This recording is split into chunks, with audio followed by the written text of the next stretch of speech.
Hello. How's it going? So, welcome to Blood Beneath the Moss. We're your hosts, Abby. and Sammy. Today we'll be talking about a cold case, but it feels completely solved. It makes my head spin, really. Today's case is known widely as the Marshland murders, and everything that I've known and heard to date, this case is still noted as the most complex homicide to date in Massachusetts. We had it all fixed up and it was cute earlier, and now we're gonna have to kind of rewind due to the kids, but enjoy the tit for tat that we'll have throughout the case. So I'm going to break this case down by individuals. We're going to start by introducing Marie Iannuzzi. She was a beautiful woman from Boston North Shore region. Iannuzzi. That's what I said. You said Iannuzzi. Iannuzzi. Cursive. English. I can't help it. I tried, damn it. That's a hard name to pronounce. I'm done with you. She probably is. Marie came from a close-knit blue-collar Italian family. Probably why both her and her brother, who was murdered prior in her earlier lifetime, did not get the press coverage they deserved. Most people who knew Marie described her as a sociable, warm, and loving person. She was always comfortable with big groups, never made it awkward. It was always a good time when they were all together. It was never awkward, so to speak. Marie was in a long-term relationship with David Doyle, which was public knowledge. There wasn't a transient lifestyle with that, so everybody knew that they were together. It wasn't like some known secret. It was, hey, that's mine. Yes. All right. On August 11th, 1979, Marie and David went to a wedding where their close friend circles all attended. Several attendees of the wedding have noted that she was mostly talking to the girls, having a good old time, just conversation, gossiping, you know, what girls do. And David was on the dance floor busting moves. Bust a move, bust a move, bust a move. Anyway, I don't give a shit. As the night progressed, David's superb dance moves ended up busting his britches. I'm talking about tighty whities out for the world. Chocolate star and all. Chocolate star and all. I'm saying that because I know how men's draws look. I have two of them in my household. Yeah. Nasty. They not cute. They raggedy. I got 4 brothers and a husband. Y'all nasty motherfuckers.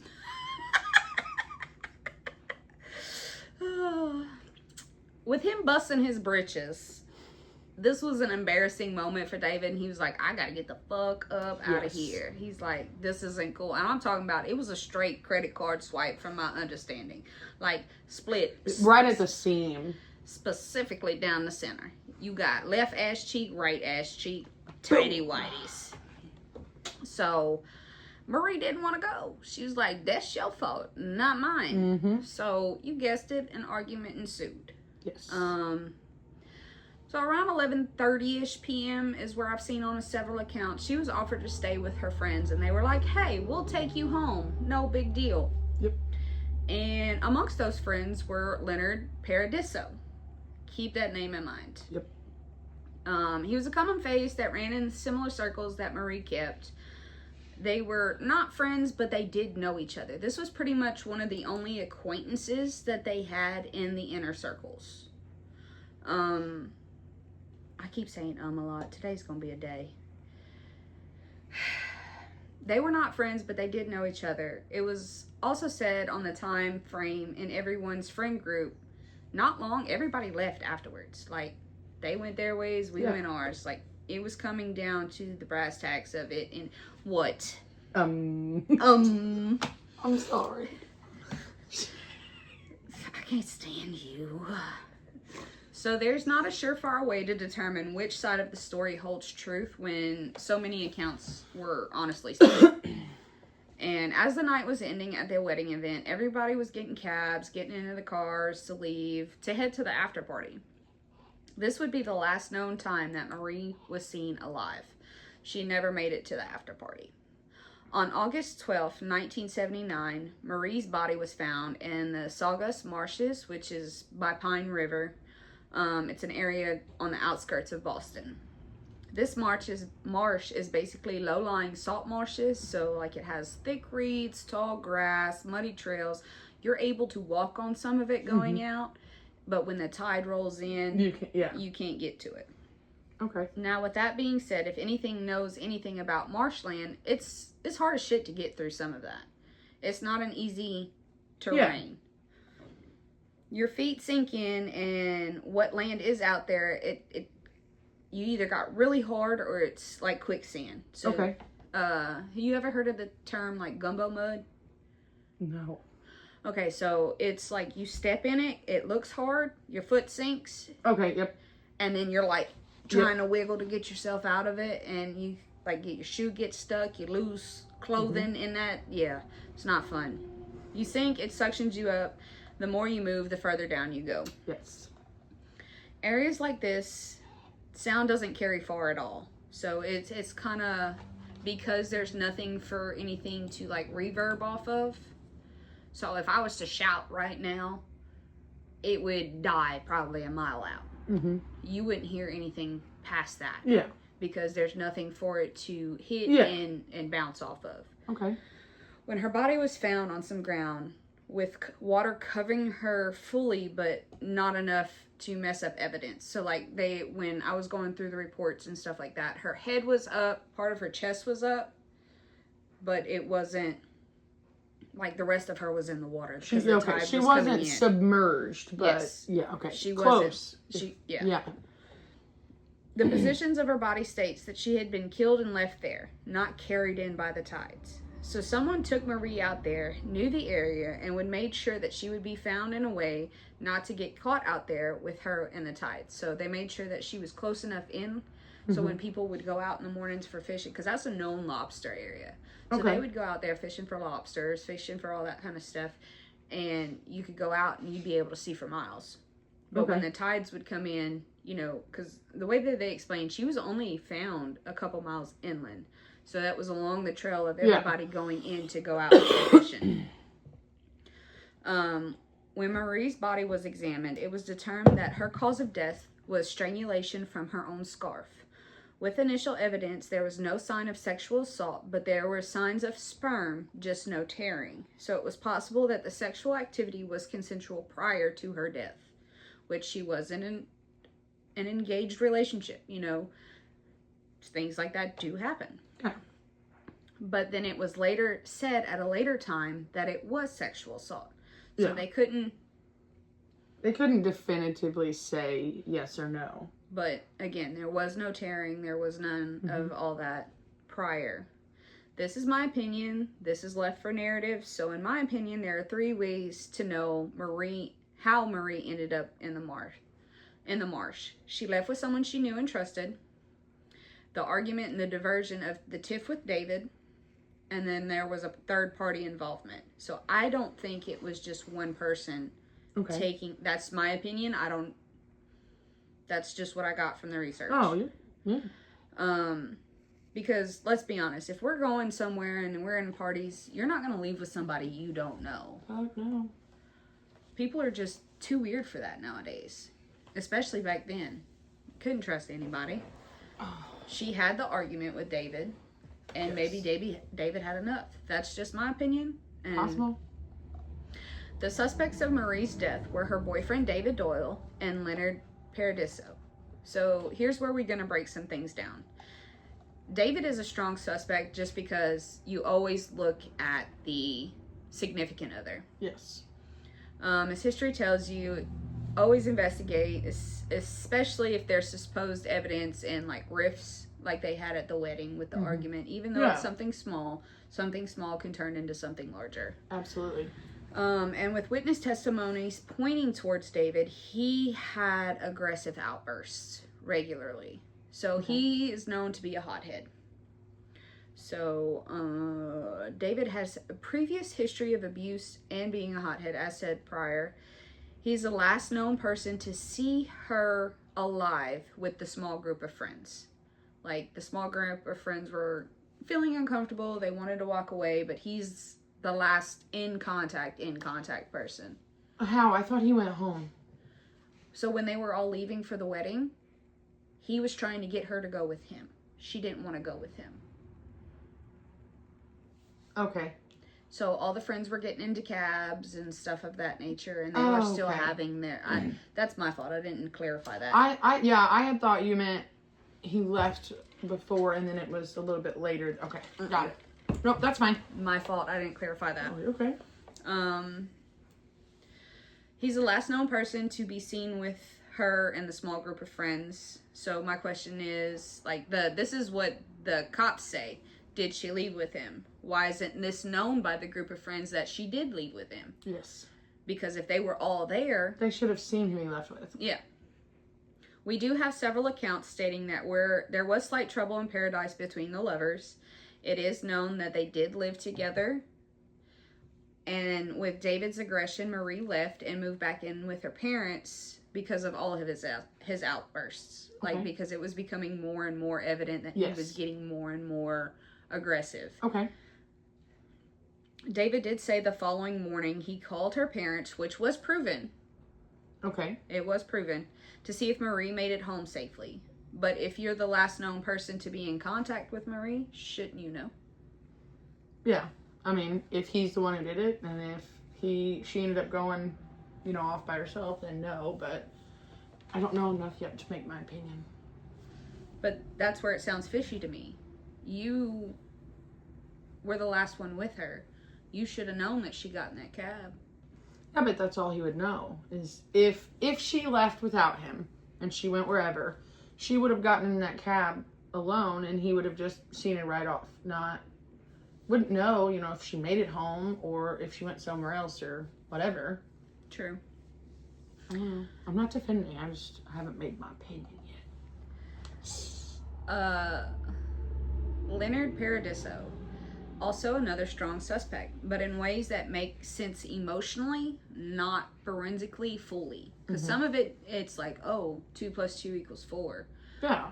But in some specs, it's like, that's a long stretch. Okay. Okay, so keep that in mind. Right. Leonard attended the wedding, so he had access to Marie in person. Yep. They were in the groups together. They were doing their whole little thing. He also worked in a lobster warehouse, which was right along the way of where Marie's body was found. Okay, you had to know the area to get into where she was at. Yeah. You wouldn't, if you wouldn't be in that area on a regular, you wouldn't know the trails in and out. Yeah. So he has that going for him. All right. Which makes sense because of the way her body was found in the marshland. So this man knew his ins and outs. He also was known for prior violent criminal history, which he got away with most of them. Like, all the charges were dropped but one. Okay. But he has 4 accounts of criminal history prior to this incident. All right. At a later time, he becomes the primary suspect due to a jailhouse informant, which his name is Robert Bond. Bond states that Leonard confesses to the murders of Marie and Joan Webster. Now here's a new name that we have thrown in it. A little backdrop here where this is where the case split. You good? Yeah, there was a hair in my ear. You okay? Yes. That was loud. Bitch. Who is Joan Webster? Joan's case is Boston's most haunting unsolved of the cases because this is where it feels solved, but it's not. Okay. Joan, or Joni, which was her nickname to most of her peers, was 25 years old. She was a Harvard student. She was known to be hardworking. Her major was architecture, which is unheard of back in like the 1970s and the 80s because that was a male-dominated field. Like, she was bossing it. Good. Bossing it. She's described as a highly intelligent, thoughtful, loving person, responsible, very professional in demeanor. Like, she didn't joke, she didn't pick. She was always kind of like straight-laced and arrow, always had a plan type of person. Okay. She was known to be very careful, never reckless. Okay. So if it wasn't thought out immensely, she wasn't doing it. Okay. Yep. Her dream was to be the top architect in the Boston area. And since it was the 1970s, 80s, that was unheard of for women. So she had like a major goal here. She wanted to be a boss bitch. On November 28th, 1981, Joan was what? Is that when she dies? Leave it alone. No, that's my birthday, bitch. I know. Listen, Sorry, Linda. it's weird. Listen, Linda. Joan was leaving her parents' home early for Thanksgiving break to head back to Harvard so she can catch a last-minute study group before her midterm exams, you know? Her father dropped her off at Logan's International Airport in Boston. Her dad gave her $70 for a cab after the flight to make sure she had everything she needed to get back safely. $70 was a lot of money back in the gap. Yeah, it was. So he wanted to make sure your fare's covered. If you need anything else, you have it. No big deal. Joan had planned to visit her boyfriend after the study group. Joan entered the airport with her luggage, and that was the last time her father had ever seen his little girl. This is where Joan's story gets a little haywire because I've heard two accounts from several different sources of what truly happened to her. The first is that she entered the terminal and visited with several other students before disappearing and never boarding her flight. This is the one that I believe. Her luggage was turned into lost and found and never picked up by her or her family. The police still have her luggage in evidence. No prints have been recorded in evidence from her belongings. Okay. Her name was not on the final boarding list. So back then they didn't have like a scan where you could go in. You had to go check in. You had to literally go check in. And so they would write it down. Okay, this person bought the flight. This person boarded the flight. This person made it off the flight. Okay. So they had like a 3-point check. Yeah. Of getting in and out off the flights. Okay. Her name was not on the final boarding list or the manifest. The second side of the story is that she made it onto the flight and disappeared as soon as she landed with a man around the age of 40. Supposedly, there's a sketch from descriptions from a cabbie who picked up Joan and the man. None of her classmates have seen it, or her family for that matter. So this sketch was never released. If there's an actual sketch out there, why wouldn't you release it? Which makes me believe there isn't actually a sketch. Well, I went and digging. I found a sketch, but it looks like a 12-year-old did it. And not my 12-year-old. Like, it's... Poo. This is where classmates think that the local PD are lying to everyone associated with Joan's disappearance. Like I said, I did do some digging. There is a sketch that was released years, I'm talking years after her murder, and they found her body. This was after they found her body. And mind you, they find her body 8.5 years after the fact. Mm-mm. Nope. You have the gist of both stories of Joan's whereabouts. We're going to go what I think honestly happened just because it's the most reasonable and it makes more sense. 2 + 2 = 4 there. Yeah. So the facts are Joan was a person who would have thought twice before talking to a stranger. From what the people who knew her would best describe her as. So a couple of days go by and her mother has not heard from Joan. Tells her husband, who on several stories and sources has worked for the CIA. So he was up there. So they wanted to push and push and push this case. Yeah. Because that is the daughter of somebody who's important. Yeah. I cannot verify a whole lot on this, even though I've tried, but I do have several sources that do say that he has worked for the CIA. Who then tries to call his other daughter to go out and check on his sister at the dorms. Her sister arrives and sees all kind of sticky notes all over her dorm door saying, hey, we missed you at study group. Hey, we came to check on you. No answer. Call us when you can. There was even one from her boyfriend wondering where she was. Like, hey, I thought we were supposed to hang out. What's going on? Okay. The sister calls back the parents, and from the police report is then filed for a missing person. At this point in time, it has been 4 days since Joan was last seen. Okay. So they're on the back end of it, and it's... Yeah. I mean, after the first 48 hours, it's kind of hard to hold anything. Lost my spot. As stated before, Joan is seen in the terminal, but never getting on the actual flight. Her luggage was left to lost and found. So how is it that someone disappears without a trace in the middle of the day? Yep.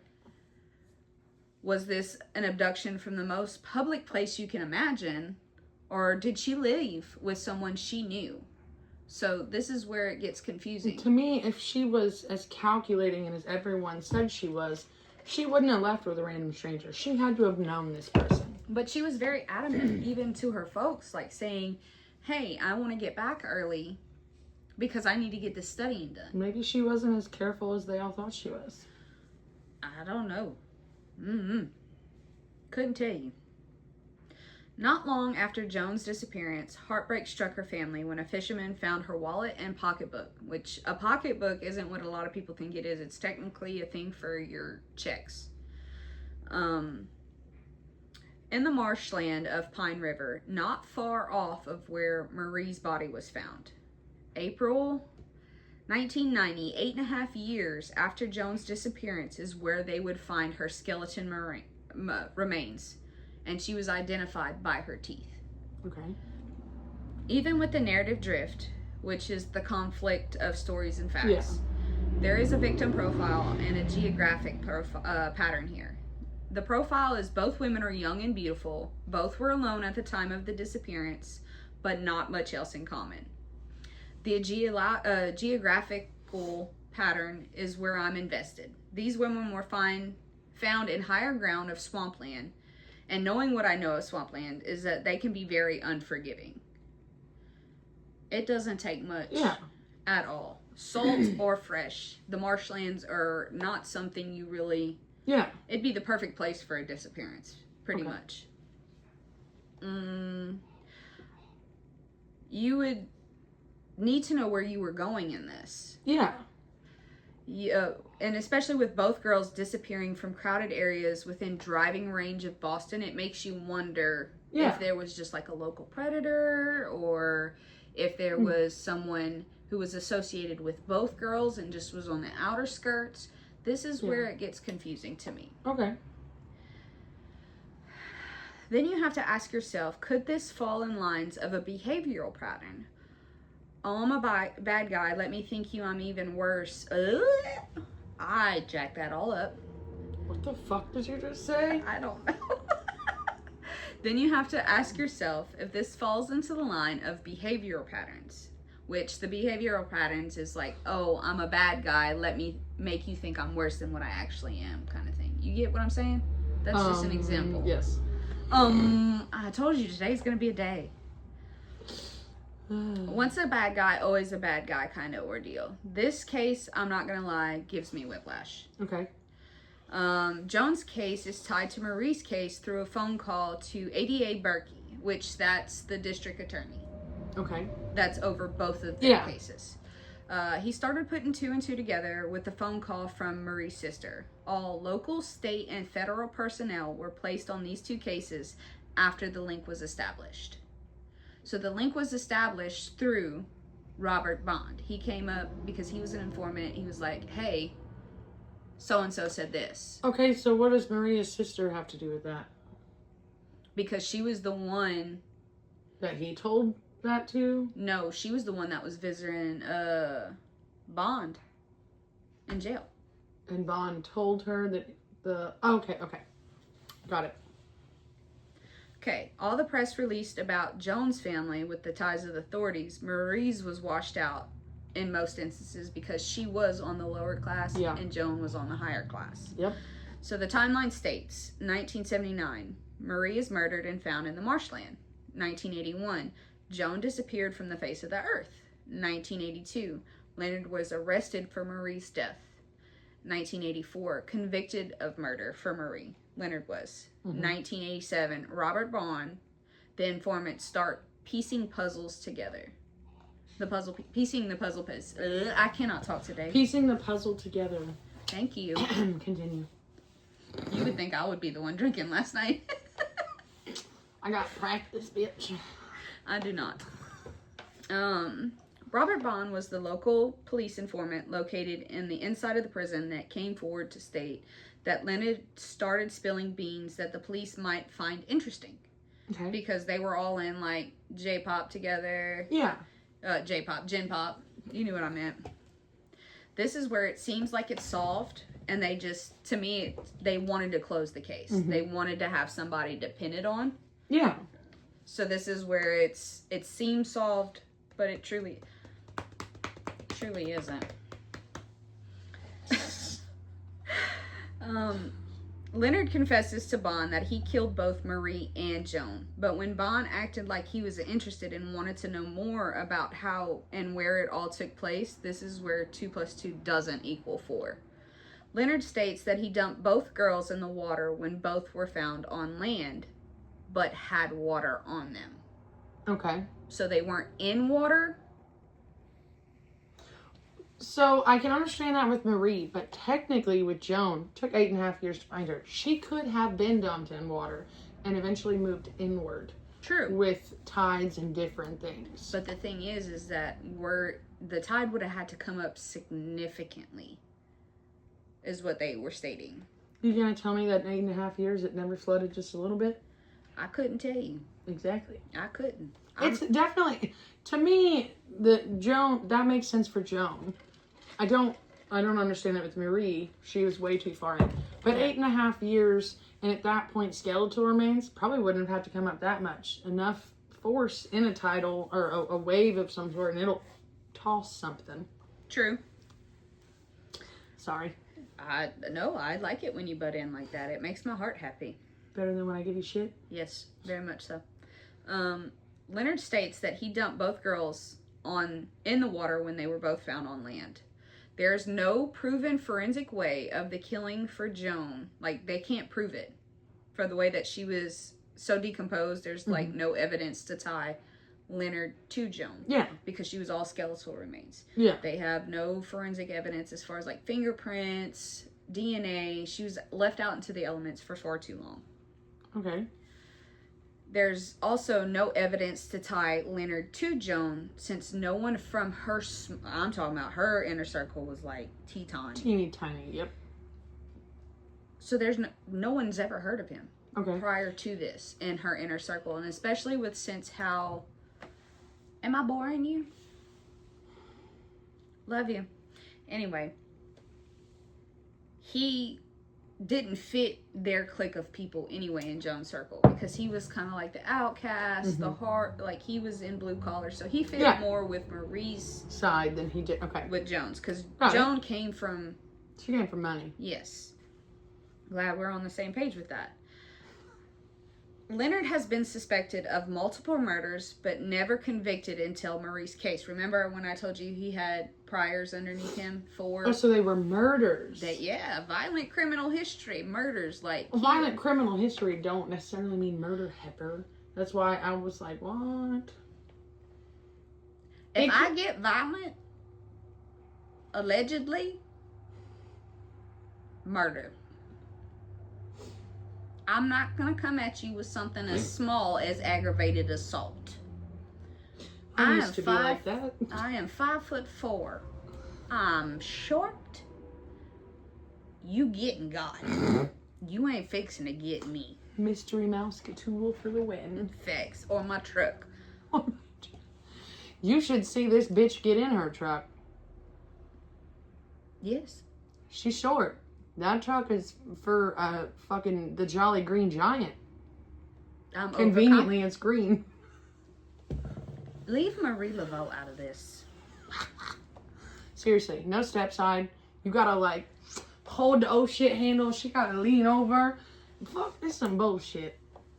I was overcompensating.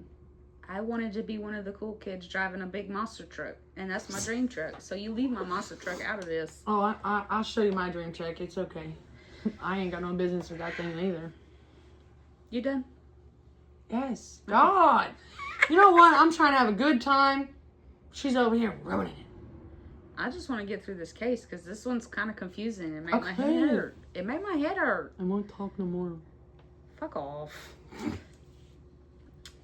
Even though he was convicted of Marie's death, he still has not been forensically tied to the others.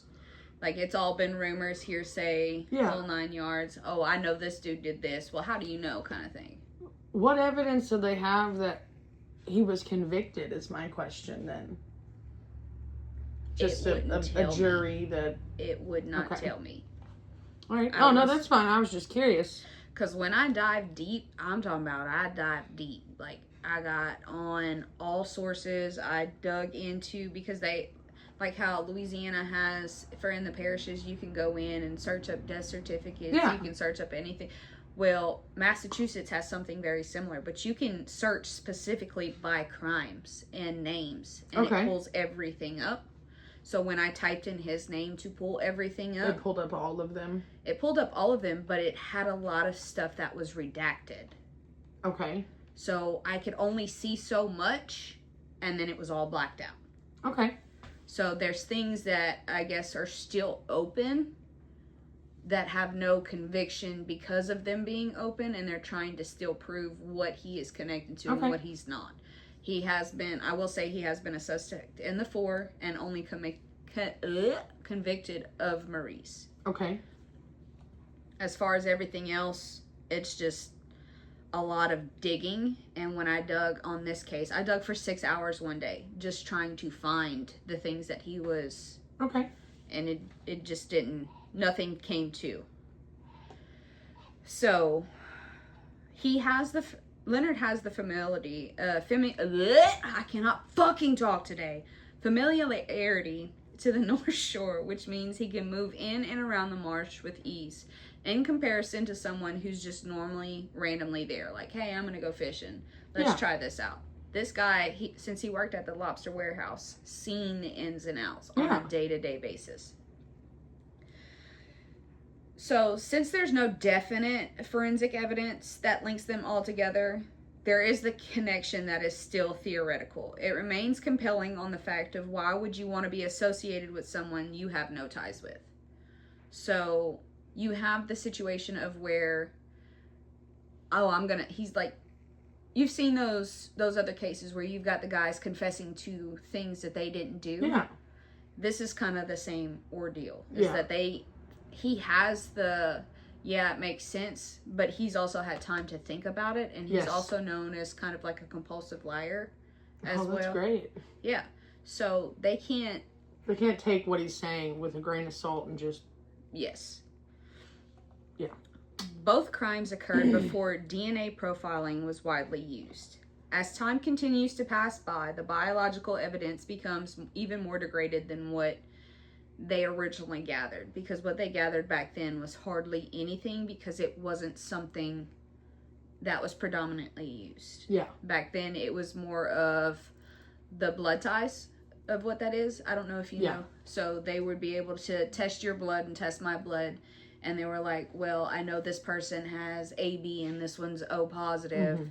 So I know the blood at the scene was B positive, so these guys are automatically out. Okay. That's the only thing that they had. So it's unclear at this time, since little DNA evidence they do have is still even able to be used in solving Joan and Marie's case. Hell, what evidence they do have is not even open to the public to say if it's enough to get the same, to even put it through. And like with him, he died, I think it was in 2019. Okay. So even if they were to pull forensics, they would have to pull him up.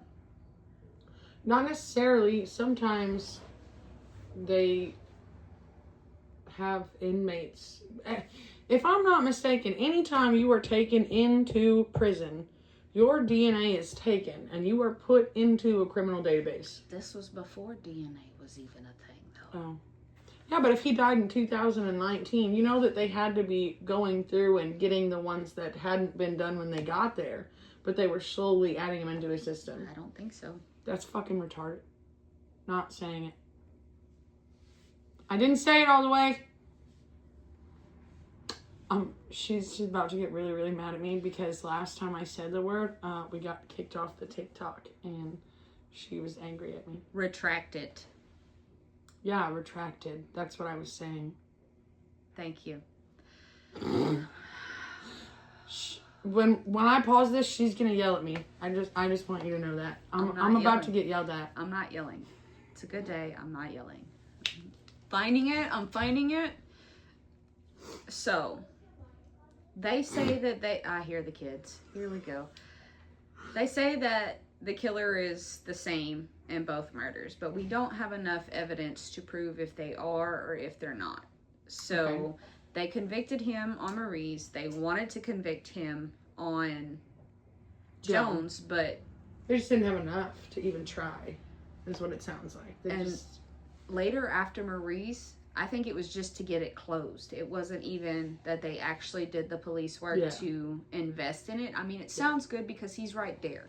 He does do all these things, you know, with him being in. I hate hearing that. Oh, he's already in jail, so that's not. No, her family and she still deserves to know exactly who fucking killed her, and they need to pay for it. Not just, oh, that's the easy way. Close the case. Oh, one less off my desk. Yeah. That gets on my nerves. It does, very much so. And what really aggravates me with it all is that they didn't have, like, yes, they could place Leonard there with Marie, but Marie's family also lost a kid before that to a murder. So how can you say, in my personal opinion, how can you say it was him?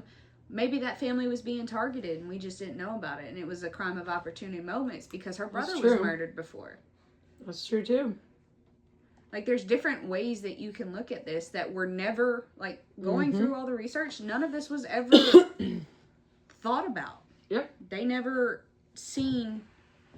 don't think they even solved her brothers, if I'm not mistaken. They might have, but I don't recall seeing it.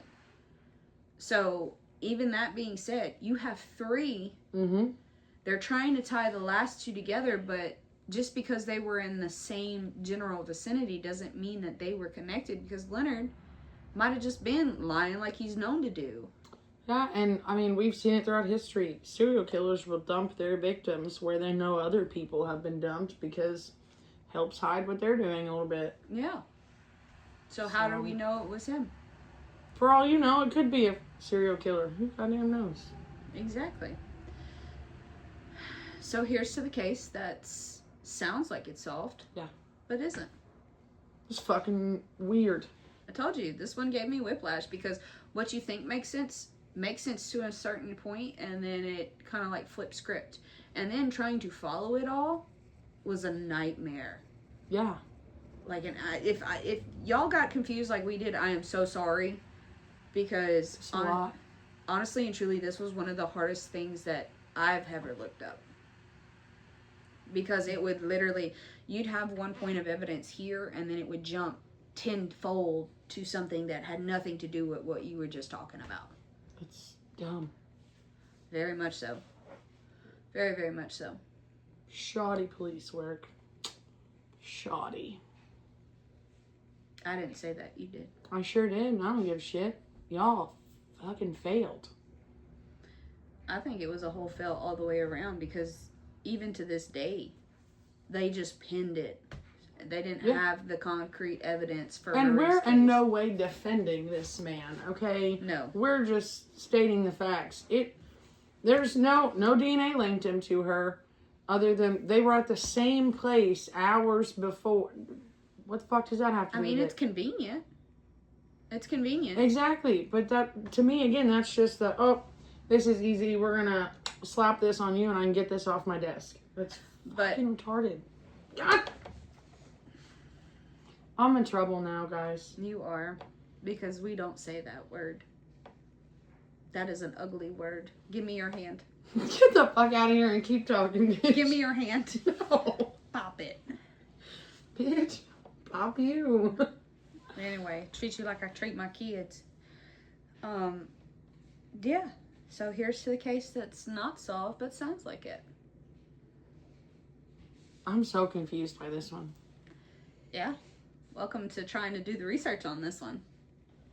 Weird. So do you want to tell them about yours? You want to let that one fly? Tell them what's to look forward to? Aren't we going to record it after this? Yeah, but this is the sneak peek. Oh, that we're yeah, doing. yeah. And then next week, we're gonna drop this one. You know, you see how far in confusion we've already gotten ourselves. We dropped this one in 2 weeks. Yeah, and then yours we'll have to do a sneak peek for as well because we're cutting that here after this. Okay, sneak peek. My next case is out of, 1 second, Lord. Wyoming. Cheyenne, Wyoming. Had to think about that for a second. I will be talking about a young man who, by all accounts, seems like he was involved in a road rage incident where, you know, someone was tailgating him. He had enough of weaving in and out of traffic, pulled over, and he was shot several times. And case is still cold to this day. No answers, no nothing. It's a very... They had a couple suspects, but they were like quick in and out suspects. They didn't last long. The case is just really weird. I think, especially, you know, it happened in traffic. Weren't many witnesses. There was a construction site right by it. Very weird that there wasn't more that could be given for it. I'm going to be honest. I know nothing about this case. I didn't read through your transcripts. I didn't go through It's fine. I didn't read this one that we just did. So this is going to be a surprise for all of us. I kind of like it better that way. When we don't read each other's and we just send them so we have them on our computers to follow through. But I kind of like it that I feel like our questions happen more organically than when we were reading them before. And like the first 2 cases, I had like notes written down on the side of like, hey, don't forget to bring this up, or hey, don't forget to ask about this. For like now, it's just like, oh, hold on, bitch, explain that. wait a minute. I do like that a lot better. I do like that a lot better. I do too. It feels more natural. Well, it gives us and it gives our viewers and listeners a chance to actually see how our brains work as a whole. Now, again, I am sorry that mine was very, very confusing because it was... Our brains is 1/2 kind of equals a whole. That's sketchy to say. But, yeah. It's true. It is true. Squirrel. Anyway, guys, thanks for watching. You can tune in next week for the sneak peek as well. You'll be hearing this, and we love you guys and hope to tune in. Hope you keep watching us, even though I'm fucking weird. So am I. I probably ruined it for some of you. I'm sorry. Our podcast. Nobody else's. Thank you, Abby. Let's throw around our equipment. She's gonna yell at me for real now, guys. I don't know if I want to end this video. Oh, it's happening. Love you guys. Bye.